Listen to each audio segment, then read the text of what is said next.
Welcome back to my channel. It's Nikisha Bond, and we are continuing going through the 48 Laws of Power by Robert Greene.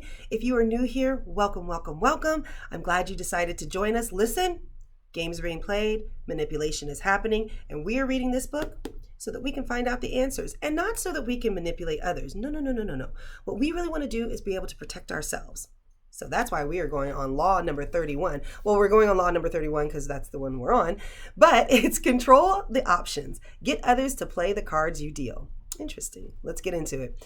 The best deceptions are the ones that seem to give the person a choice.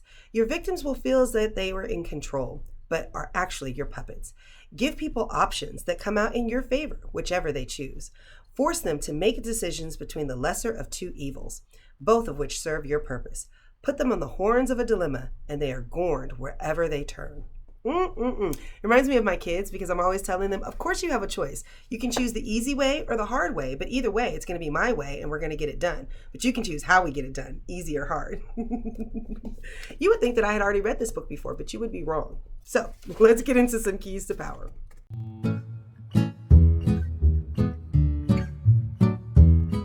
Words like freedom, options, and choice invoke a power of possibility far beyond the reality of the benefits they entail.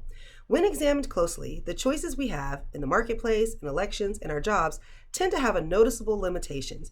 They are often a matter of the choice simply between A and B, with the rest of the alphabet out of the picture. Yet, as long as the faintest mirage of choice flickers on, we rarely focus on the missing options. We choose to believe that the game is fair and that we have our freedom. We prefer not to think too much about the depth of our liberty to choose. It's the illusion of choice, right? You can be a Republican or you can be a Democrat. You can have this cake or you can have that cake. You can't have everything, right? Don't they always tell you that?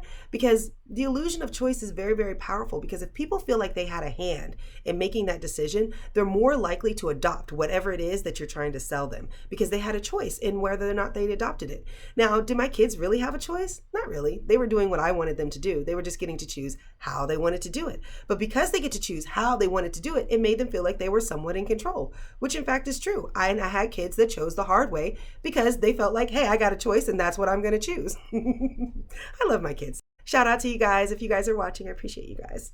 Anyways, let's keep going on.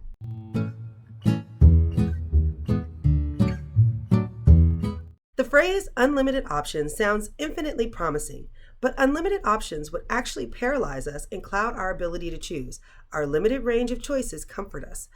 That reminds me of the paradox of choice. It's a book that's about sales, right? It just says that if you give customers too many choices, they won't have the ability to make a choice. But when you limit the amount of choices that they have, it's a lot easier. And it kind of makes sense when you think about it, because if you have all of these options, what are you going to be concerned about? That you're not choosing the right one.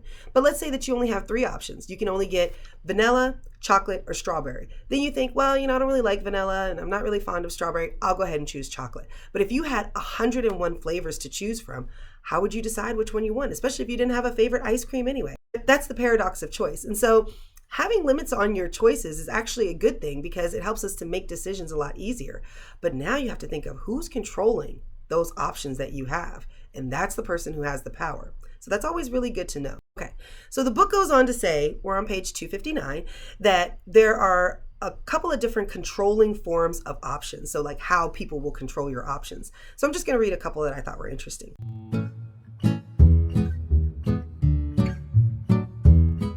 So the first one is like the color of choices, which is like giving people 3 or 4 choices, all of which lead back to something that you want. So it doesn't matter what they choose because they all lead back to what you want. And then you're always going to kind of highlight the one that you really want them to choose so that they're like, well, I'm going to choose this one because maybe they're highlighting it, or I'm not going to choose that one because they're highlighting it. And the person is thinking that they're making a choice, but really they're only choosing out of what you've given them the option to choose from.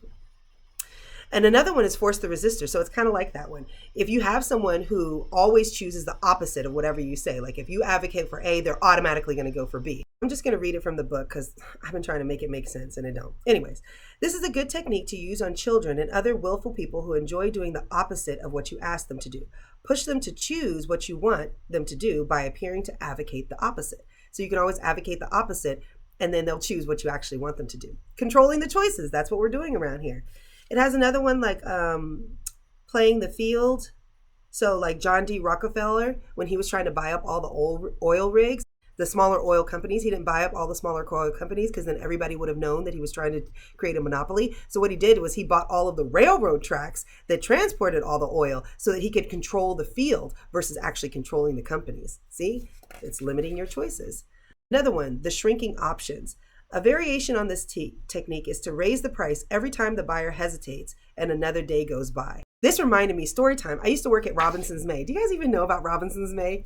Just shows how old I am. Anyways, when I worked there, what I found really fascinating about Black Friday was that you actually went into the store on Wednesday, so the day before Thanksgiving, everything was like super, super cheap. We would lower all of the prices. And then on Friday, we would actually raise all of the prices, and we would put a couple of key items that we had like a lot of stock on a super discount for Black Friday. And then people would come in and they would pay so much more. And I remember specifically, there were these like chino pants that were normally like $59. And on Wednesday, they were on sale for $39 because I bought some. They were regularly on sale for like $49.99 because they were always on some type of sale. But on Black Friday, they were $59.99. So they actually raised the prices because they knew so many people would be in there shopping. I guess this doesn't really have anything to do with like shrinking the price because like the buyers are coming back, but you get the point. The point is the manipulation of choice, right? We know you're going to be in here on this day, so we're going to actually raise the prices, give you a couple of lower prices so that we can really control your options. We want you to buy more and we want you to spend more when you do it. Another one is brothers in crime. So this one is a classic con artist technique. So you attract your victims to some criminal scheme, creating a bond of blood and guilt between you, and they participate in your deceptions and commit a crime, and then they're easily manipulated. So you bring them into the badness that you're doing, and then you hold that over their head so that now you can manipulate them. This book is really dirty. And when you really read this book, you can see how many people operate with this. I bet you some people have this on their nightstand as their Bible. I promise you that. I promise you that. Okay, so let's go on to the reversal of the law.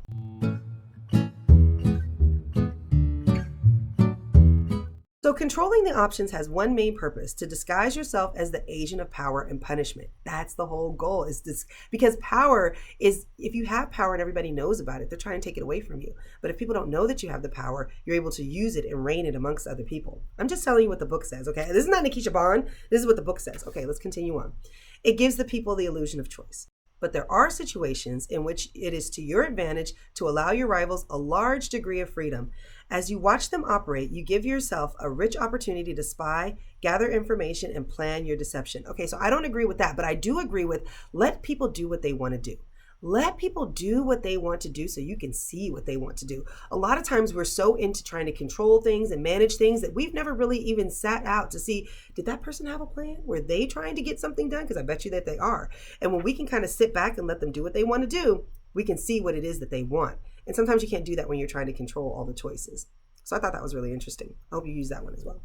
Okay, so what are my final thoughts?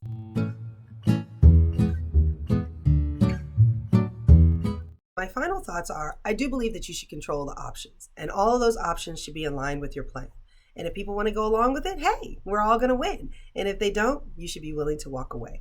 Now, I don't think you should do it from a deception point of view or trying to take advantage of everybody. It should just be that whenever you're operating, it should just be in your best interest. That's not too hard. I mean, I think everybody operates from that plane, but if you're more strategic about it, then you can feel more in control of your life because you know what it is that you want to do. You know what options that you want to give people. You know what you're willing to give. You know what you're not willing to give. You know when you're willing to walk away. It just makes you feel more in control. And it doesn't mean that you can't give to people. Of course you can give to people. You can do for people out of the kindness and goodness of your heart. Absolutely. But you want to make sure that you're in control of what you do. You don't want people to be taking advantage of you. So whether you use this as a way for you to control the options or whether you can see whether options are being controlled for you, either way it's going to help you to navigate this world. And that's all I really want from you guys. I really don't want people going out there trying to manipulate and steal from people and deceive people. I feel like that's just way too much. Like I said, I don't do that mean to my kids. I'm really just telling my kids like, hey, we're going to do it my way. Now, here's the options that you can have on doing it my way. Why? Because I'm the parent. I'm going to be the one who's responsible for this at the end of the day. Just like you're the one who's responsible for your life at the end of the day. So if your life doesn't turn out the way that you want it, guess who you got to blame? Not me, but you. Like you can blame yourself.